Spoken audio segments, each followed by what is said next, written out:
guys, this is Orsi, and this is going to be the first VR out of 2, which I'm making to Rumor Haven's channel, or Rack Rumor. I'm gonna link obviously the original one down below, and it's not about, this deck is not featured.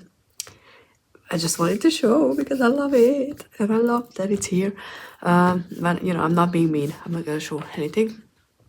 Just a disclaimer, if you love Buffy, then you're gonna enjoy these videos.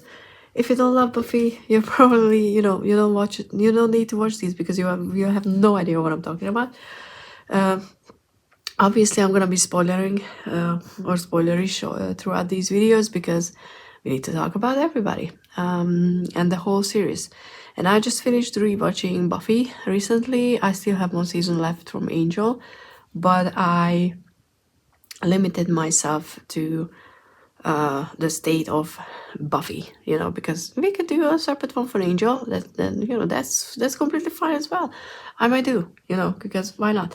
And an Angel deck. Is there a tarot deck in Angel? I mean, obviously we could do one, but that's a good question. Well, let's not think about that. Let's just go back to this video. So the first one is about the Scooby gang, and the Scoobies are, just the 3 of them. So obviously with Giles with the 4.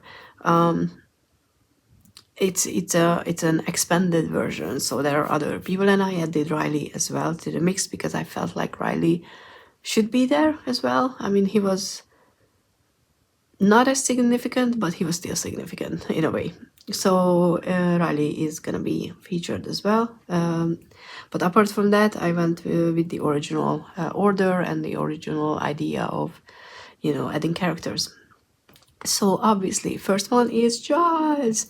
And I was thinking about, when I think about Giles, I think about books, obviously, and knowledge and just being English. And then I was thinking, I don't have any decks that are like, in a full fake leather, like bounding or something like that. I have the Threadbound Oracle, which looks like a book, and at first I was thinking about getting that one out, but it's too colorful for Giles. Then it hit me. I have the perfect deck, the Lord of the Rings. I mean, it's epic. It's full of details. It's books, and you have to pretty much study the whole world. And we have the guidebook, which looks like a map, and the color theme for it. I'm not saying it's boring because it's not, but the mutedness of it, the old schoolness, like the wooden cut, or I don't think it's wooden. I'm not sure if it's wooden or lino, but that style, I think it just fits, and it's English. Giles so well. So like what else could be the simplicity? Yeah, it's a peep deck, but it's not a bad peep deck. It would be something that Giles would love to use because he could study the meaning of the rings and the positions, and if there's some hidden meaning in how the swords are, like involved. That's not a word. Whatever. So like there is quest in this deck that I think it's just perfect for Giles. So yeah, I'm very, very pleased with my Lord of the Rings for Giles tarot deck, as you can hear probably. So yeah, that's for Giles, Lord of the Rings. Okay, next one obviously is gonna be Buffy, and I can't pull the Buffy deck for Buffy, even though that would be, I think that's a perfect choice, even though I still don't get the purple. Like, if you're a Buffy fan, please do, like, do you have an idea why is it so purple? Anyway, and I was, thinking, how, when I think about Buffy, what do I think about? Obviously, the physical strength, the leading. She's a leader. She has a lot on her shoulders. She has to pick up responsibilities that was put on her, even if she doesn't want to do that, because she has a role she needs to fulfill. And then I think when I was trying to think about which deck that I have that embodies that, then another fandom deck came in, and it's so interesting that fandom decks are so good for, other fandoms. And I was thinking about Khaleesi and, the Game of Thrones, because it's not just the physical similarities, but the tragicness or tragic side of Khaleesi that Buffy has as well, even though not as tragic as Khaleesi ended up in the end. But okay, will I find her in the deck? Oh, I love the cardstock in this one.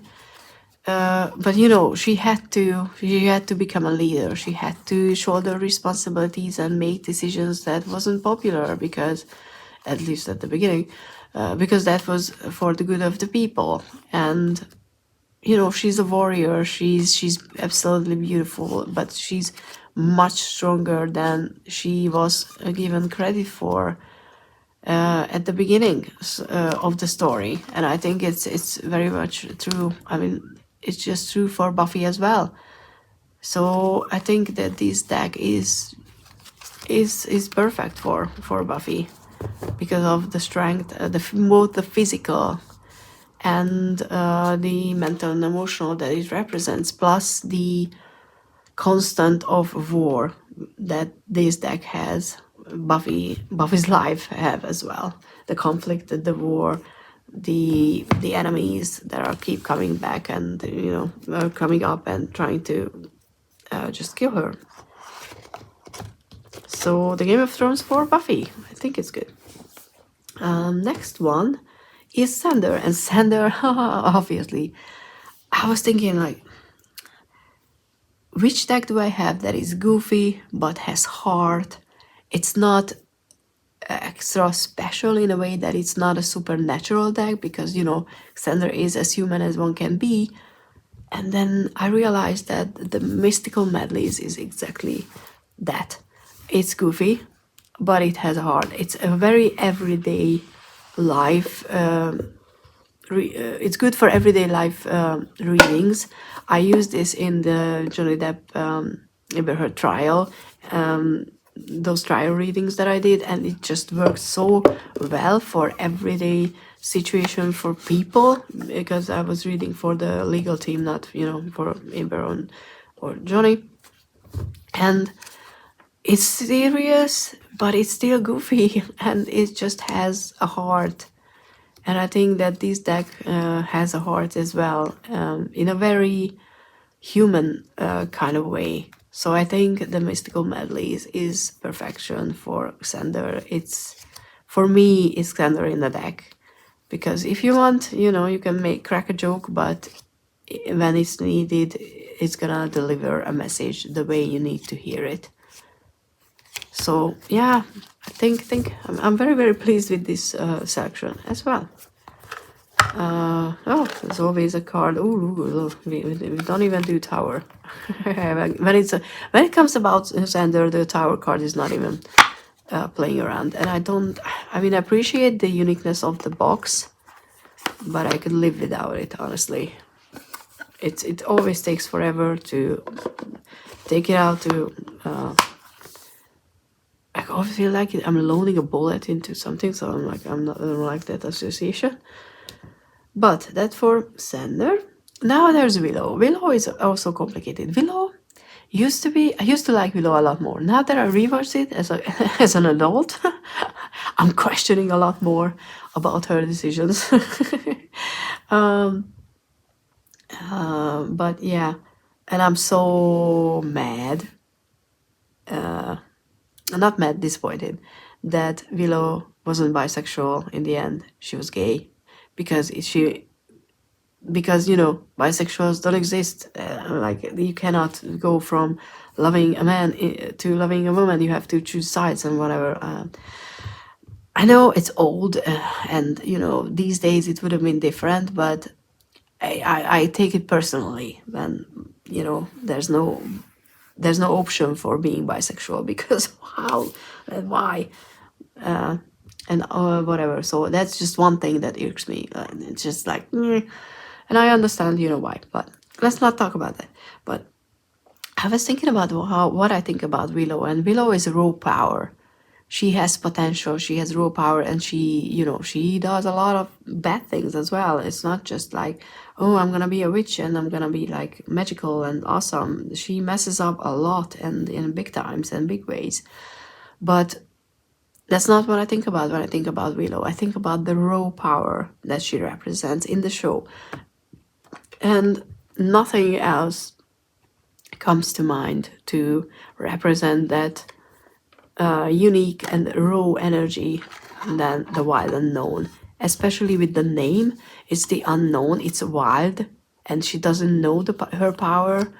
It's, if you look at a card, it's not necessarily something that you will immediately understand. But at least how I connect with this deck is, I don't necessarily connect with the surface level of the illustration, but I connect with the energy behind these illustrations. And for her, I think that's the most important element, that raw energy that is unknown and it's wild and it can get out of hand, because a tarot reading can get out of hand if you're not paying attention. You can say something that is not there, or misinterpret things, and that will cause harm if you're not careful with your words or how you do a reading. And that's true for magic. If you misspell something or you say it with the wrong incantation, then you mess up a spell, and that can mean dire consequences. So I think the Wild Unknown deck by Concurrence is perfect for Willow. For another reason as well.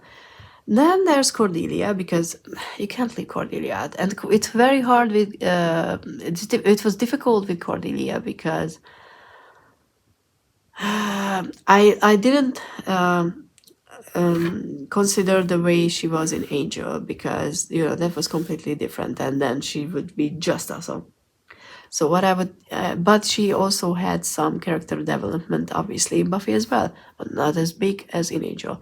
So I wanted to get something for when we learn and meet Cordelia, and for something that she starts to evolve into. And the first one I think is perfect. It's the Golden Art Nouveau Tarot, and this is just a majors only, because it was a bonus for the Total Tarot or magazine, which I got to get the Dirty Pam, the first two issues. So I only have these big, flashy, golden, beautiful cards, but I only have the major arcana, not the minors. And I kind of feel like this is perfect, because she was quite shallow when we first met her. At least we didn't know a lot about her, We just saw the flashy, blingy outside, because she was cool, she was popular, she was beautiful. And we didn't learn about her problems only later. So I think, okay, maybe not, I have a few extra cards, but a majors only, a big, flashy, ornamented, golden card or deck for Cordelia when we first meet her is perfect. I love this tag. I think it's very, very fun, and I think we should do this for a lot of other TV shows as well, like Supernatural, stuff like that. But then, obviously we learn about her difficulties at home and losing money, and she gets humbled by life big time. But still, she represents the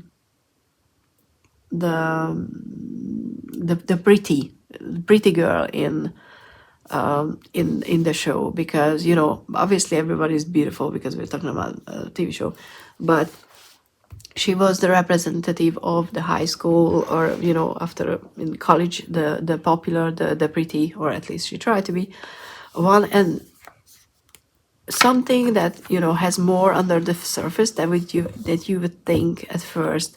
And I don't really have any other decks that works like that, especially and I especially think that this is a good choice because I don't really still haven't managed to find a way to work with this deck, but I love the art style. I think it's a beautiful deck.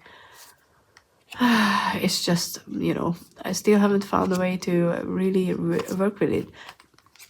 But there's so much, I'm assuming there's much under the surface. It's beautiful. And it's and this deck has a definite, for me at least, a sexual feeling, which I think a grown up later, like the end of seasons, stuff like that, before she leaves, Cordy has, like, becoming in terms of being a woman and what it means, and how sex and sexuality can be used against someone. Not in a big way, but there were some college boys and stuff like that when, in the end they tried to sacrifice them, but the original idea and how it looked like was, hey, let's just use these stupid little girls because, they are pretty, but, we're just gonna have some fun and not care about them because we don't see them as human beings. A college boy attitude, which I absolutely love. And I'm not saying every boy in college is like that. I'm just saying there's too much of them still in this world. So, becoming a whole person, or becoming an actual grown-ass woman, she already started doing that in Buffy. Because obviously in Angel she went through a whole, and I just love Cordelia in Angel. Absolutely love it. And yeah, whatever, just who cares? They're sick, so it's fun. So next one is Oz, and it's gonna be a little cheating, but I pre-ordered the Moonchild Tarot, the Shadow Edition, which I think is it's a very good deck for Oz. I don't have any artist chill, like really music related deck, which would have been obviously even more perfect. But for obvious reasons, Moonchild is a good one, but especially the Shadow Edition, because him being a werewolf and dealing with that shadow side was a big deal and big part of who Oz was in the show. So I think that that deck will be a great representation for him, especially because it's not overly colorful. It's more in the, I'm blending into the background a little. I'm just chill waiting here in the shadows, which now I'm thinking about in the Rasmus.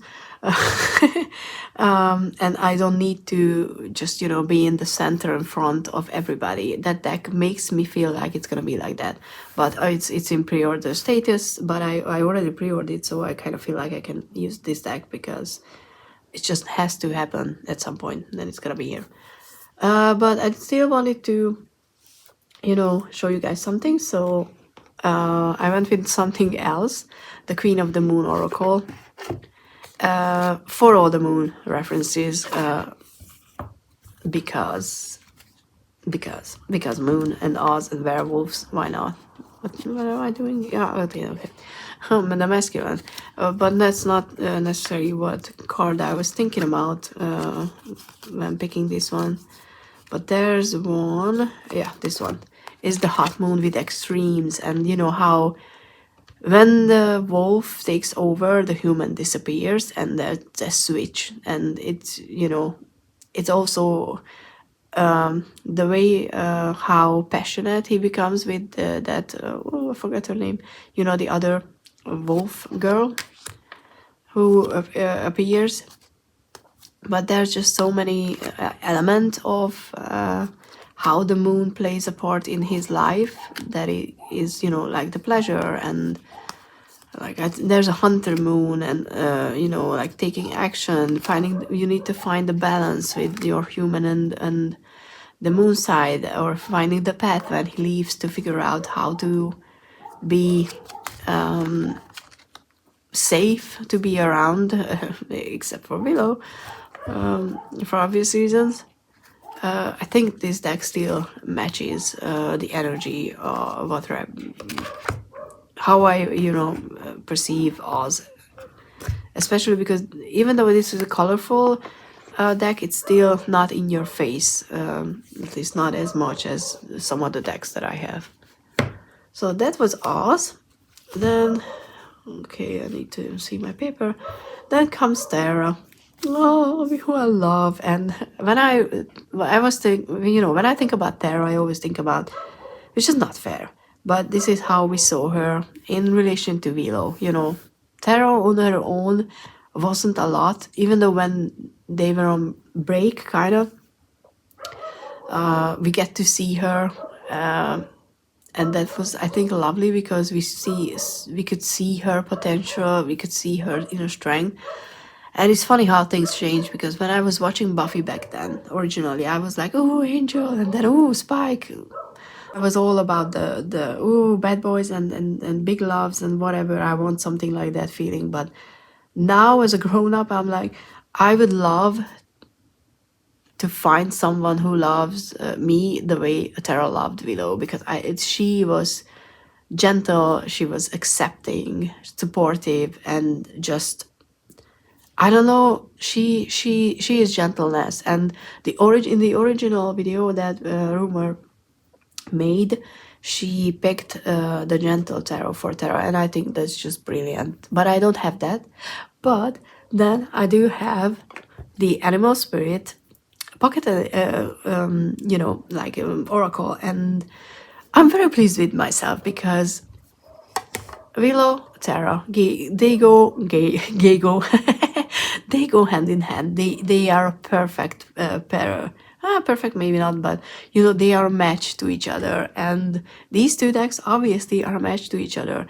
And why I liked, besides that, this one, oh, look at the total, is because this is an oracle, and tarot is powerful. I do think that she is more powerful than we can get to see her. But she's not powerful in a way that Willow is, not in a systematical way, like old magic and old energies. She's more like an oracle to me. And I already started, adding the keywords to the cards because I'm going to do that with this deck. But also, the big part of her personality is that she's matching Willow, how Willow is doing and what Willow is doing. So, I think this is just the way that these two decks are in relation to each other that represents how Willow and Tara are to each other. And she's not secondary, and I don't want to say less because that's not fair. But in relation to Willow, she's not as powerful, she's not as structured, just like the oracle to a tarot deck, because the tarot has a much more structured system than an oracle one. So I was very, very happy when I realized that these are the two decks that I want to use for Willow and Tara. Okay, next one is Anya.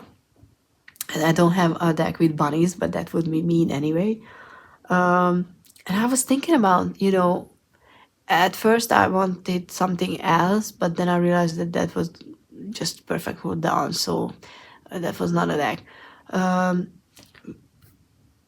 Yes, Anya is, like demon and then a human and demon, which I think it's a perfect human reaction to get your power back when you go through something traumatic like she did. I would have wanted my power back as well, and maybe use it as, too. But she's all about that capitalism. She's all about the financial side of things. She understands money. She doesn't understand people, but she understands money. And I have a deck that I use when it comes to financial readings and what represents to me a word that is all about, I think, a little steampunky, but it's a merchant word, and that is the deviant moon. And I think this is, and I'm gonna be cheating with the the other tag because it's gonna be featured in that one as well. But because this is a little demony in a way, and deviant as in not the regular human the way of representing things, but it's not necessarily evil. It's just different. And I always think about a scene with Anya, which I'm so. I think it was done brilliantly because I'm so mad at the other ones in that scene, and I think most people would agree. But I don't know. I never talked about this show besides with my sister, so I have no idea what others think about it. But when Buffy's mom dies, and there's that scene in, I think they are in Willow's room.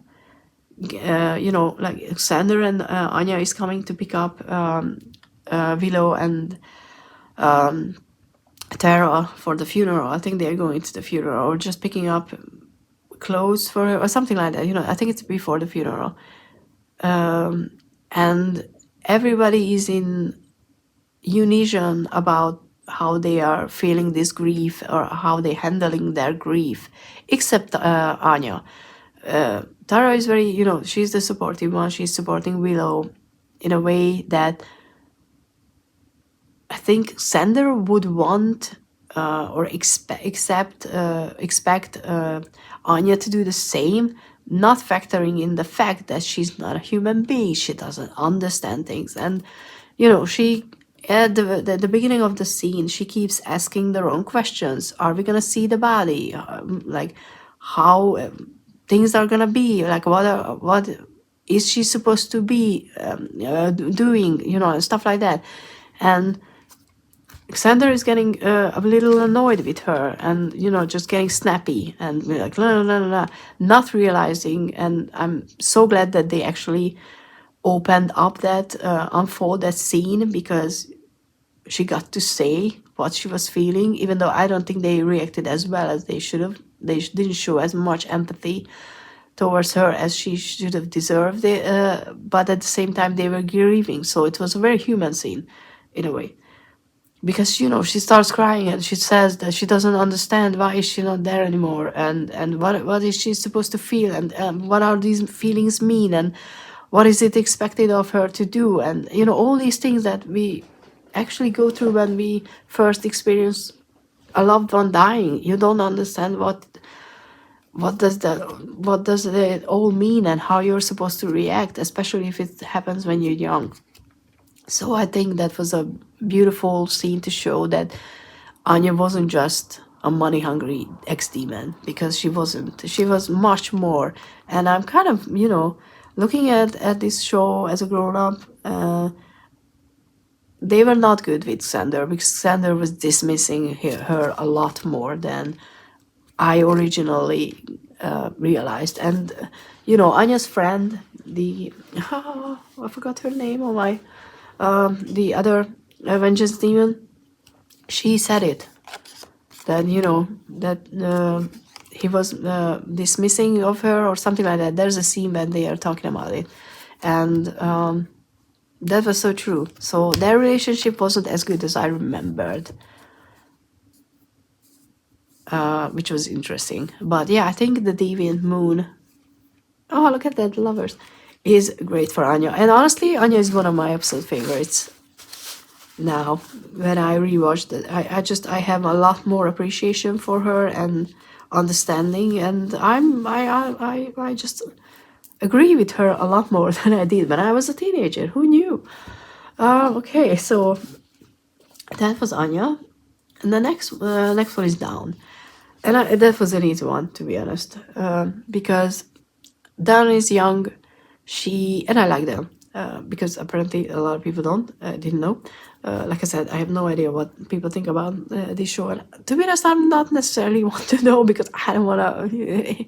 I love this show. I don't want people to thrash over it or whatever. The Everyday Witch, because she's at the beginning of her road or path. She needs to figure out who is she. She's doing a lot of things that she thinks that not necessarily a witch, but you know, like someone who is living a supernatural life would do, like dress up for the part she wants, so to speak. And I do think that in the end she went down the magical side of things, because, you know, she seemed to be very interested in it. Even though she was able to learn how to fight, as in physically, I still think that she was more inclined to just, you know, study and learn magic. But, you know, in the show, she was more so at the stage where you think that being a witch means that you get a pointy hat and a broom and you run around in the darkness under the full moon, and that's gonna be what makes you think, what makes you a witch, you know. And you get a cat, a black cat preferably, and stuff like that. So I think the everyday witch is great for that, especially or on top of that, it's because it's not a bad deck. It's a good reader. It has great illustrations, so there is the potential there. Even though if she didn't get the actual potential for being a slayer, which I think is good, and it would have been too much anyway. But so, you know, it's not a useless kind of pretending. It's just figuring out how you're gonna become what you know deep inside that you are. So I think we're done the everyday witch is perfect. Okay, only a few left. Now come the boys section. So Angel. Okay, I have a deck that was an obvious choice because for the name, let's start with that. There's the Angelarium. Because how could you not pick anything that, you know, has angel in the name? And I didn't go with angels because he's gonna be in the other tag as well. And I don't really use this edition because I have the, you know, year 1 and year 2. It's like 20 cards. What is that? Which kind of in a way fits Angel, because we don't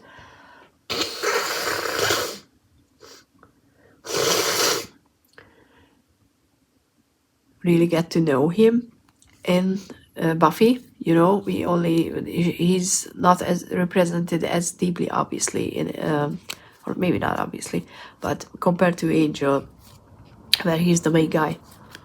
So where was I?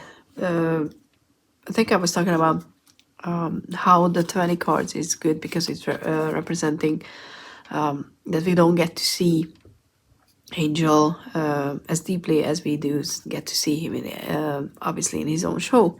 So, you know, it's not enough information. So that was one of the decks that I chose for Angel, but it's more so for the name because the cards are not representing him in a way that I look at him.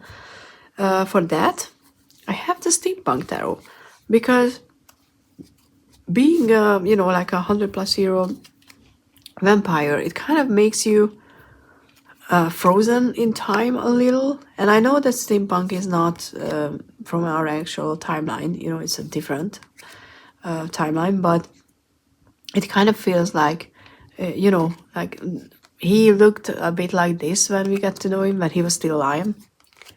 And Irish. Oh God. But yeah. So these clothings, the setting just fits that period when Angel was born. Oh God, I kind of love this deck. Why am I not using it? It's still on the not. I haven't made up my mind deck yet.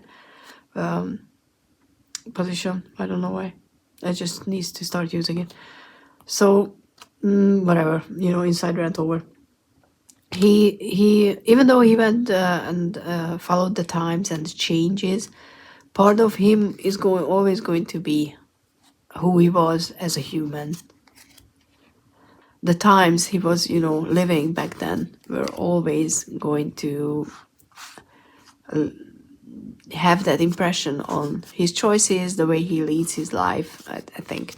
So that and you know, it reminds me of this deck, so that's why I think for Angel, the Steampunk Tarot is a good choice. Okay, we have Spike coming up next, and Spike was hard because I think he has the biggest character development. But the reason why I picked the Dungeons and Dragons tarot, because of he was on a hero's journey even before he realized he was on a hero's journey. And this is the first printing of the first edition, so I still will need to get a second printing. I just don't know how to figure out where Book Depository is with their stocking.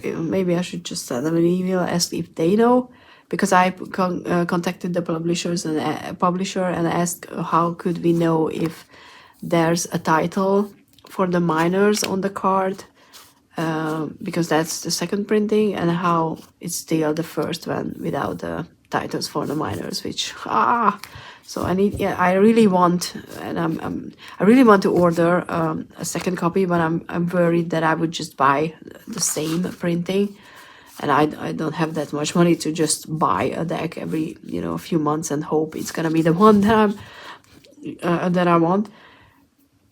But besides that, this is the adventure. This is becoming a hero, making those fantastical big decisions that you need to make when you go on a quest. And he was on a quest even before he realized he was on a quest, and he ended where a hero would end, with self-sacrificing and still having that self-awareness to know that when Buffy tells him that she loves him, that is not true, actually. Even though I kind of think she loved him. She, not in a big, I love you, Angel kind of way, but in a different way. But that was, like his moment, that even if he knew that it's never gonna be that epic, when it comes to love, it was real enough for Buffy to be there, and it was really enough for him to sacrifice himself. So that makes me think about the Dungeons and Dragons deck, because of all the fantasy books that I've read, because there's always an element when someone, okay, not always sacrificing themselves, but there was a lot of heroes that I followed their journey through books that ended up in a position like this, and I cried like a baby. So I think it shows the evolution and the journey he's on, because he's also having fun with being a vampire. I mean, I'm not saying it's a good fun, but for him it's fun. He's enjoying what he is.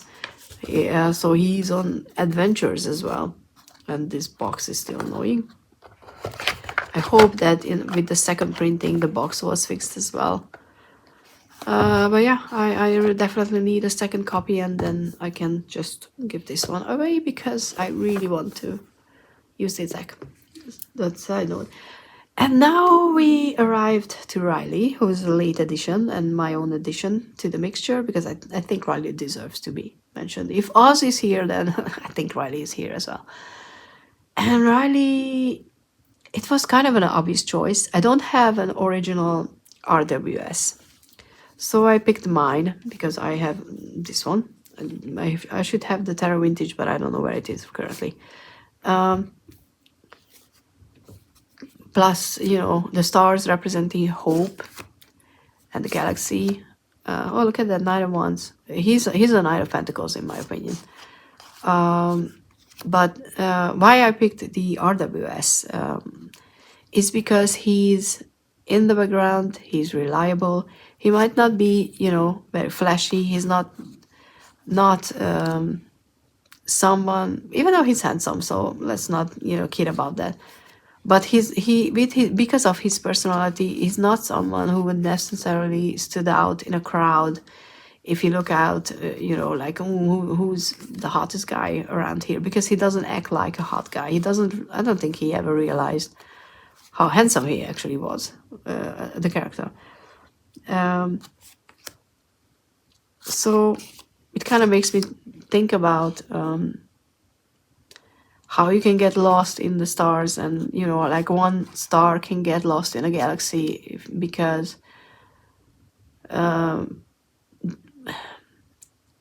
a star in a galaxy is obviously stars don't think, but what I'm trying to say is you will look at the galaxy, and the star isn't necessarily going to be, oh, but I'm just a star in a galaxy. I want to stand out more. I want to be separate, and I want to just be a star so people can see me and not see the galaxy. It could be a forest and like a tree analogy as well. But the whole point is that he was all for the team every time that life happened to him or for him. He always chose the team. Even with Buffy, he tried to choose their relationship and not himself. Strength and the sun. So he was the reliable, sometimes boring boyfriend who was there, who tried to be there, who wasn't let in, and who was just in the background. And I'm trying to find the Knight of Pentacles. Oh, here we are.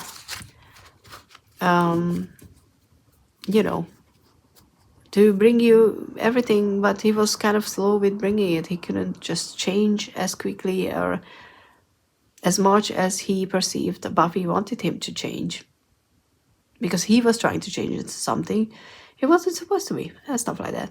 But I think the RWS and the Galaxy version of it is a good choice for him, because he's the reliable one who is always part of a team.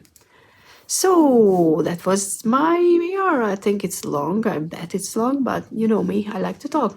So this was for the Scooby Gang and extended, obviously, company. I had so much fun watching the original one. I will go ahead and look for the hashtag and look other people's choices as well, but I didn't want to really watch others' videos before I did mine, because I didn't want to get too influenced. I still have the other one to film and post, so if I'm posting this one, then a few days later there's going to be a second one about the big bad one. So see you in the next one. Bye!